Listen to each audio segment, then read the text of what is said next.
반갑습니다, 여러분. 신지은 에듀에서 영양사 국가고시 강의를 담당하고 있는 신정민 교수입니다. 반갑습니다.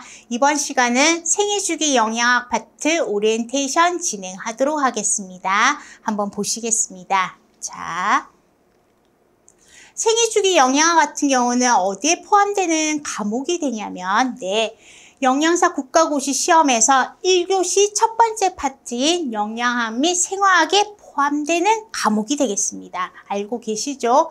자, 지난 3년간 기출에 따르면 영양학 및 생화학 파트가 46문제가 나왔었고, 46문제. 그렇다면 생애주기 영양학은 47번부터 시작되었고, 14문제가 나왔습니다. 되시나요? 그래서 합쳐서 60문항을 언제 푼다? 1교시 첫 번째 파트에 풀겠구나. 되시죠? 그렇다면 다음 장 한번 보시겠습니다. 생애주기 영양학 같은 경우는 시험 범위는 챕터는 크게 5가지가 되겠습니다.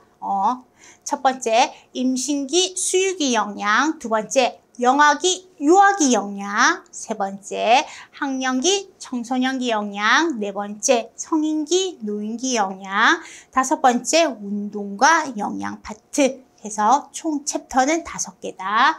말씀드렸듯이 14문제가 기출이구나. 21년도 기준입니다.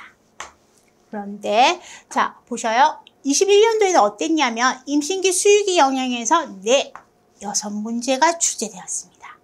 영아기, 유아기 영양에서는 3문제가 나왔네요. 학령기, 청소년기 영양 1문제, 성인기, 노인기 영양 3문제, 운동과 영양 1문제가 출제가 되었습니다. 그렇다면 다음 장 보시겠습니다. 22년도 기준입니다. 생애주기 영양학 같은 경우는 역시나 22년도도 14문제가 출제되었구나. 임신기 수유기 영양 4문제. 두 번째 파트, 영아기, 유아기 영양 5문제. 학령기, 청소년기 영양 1문제, 성인기, 노인기 영양 3문제, 운동과 영양 1문제 나왔습니다. 어떤 그림이 그려지시나요? 그렇죠. 주요한 파트는 뭐다? 임신기 수유기 영양과 영아기, 유아기 영양이 되겠습니다. 시간이 없다 하시면 뭐 한다? 임신기 수유기 영양 and 영아기, 유아기 영양은 꼭 정리하자.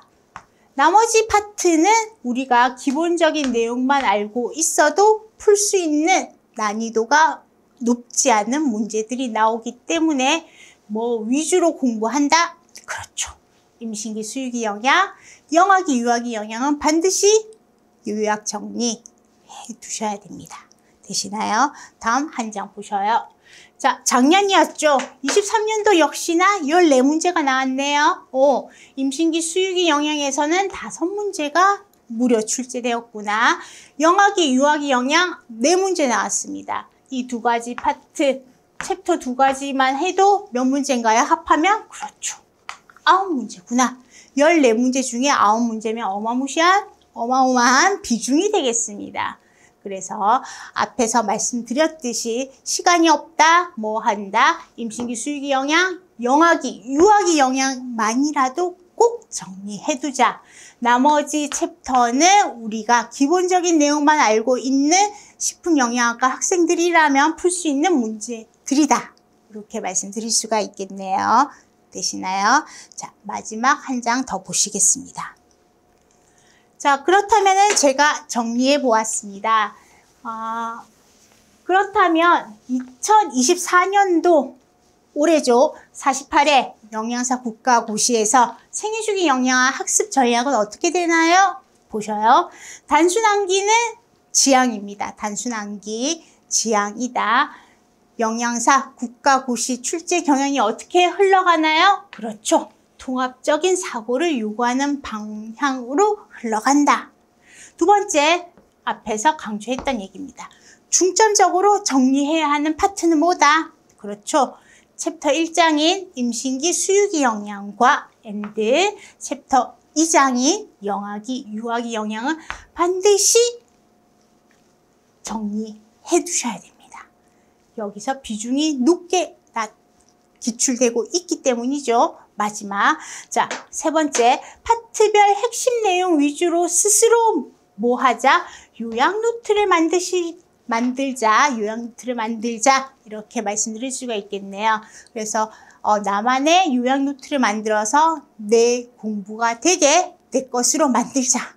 이렇게 말씀드릴 수가 있겠습니다. 되시나요? 자, 여기까지 해서 이번 시간은 생애주기 영양학 오리엔테이션을 모두 마무리하도록 하겠습니다. 여러분 화이팅 하시기 바라겠습니다. 감사합니다.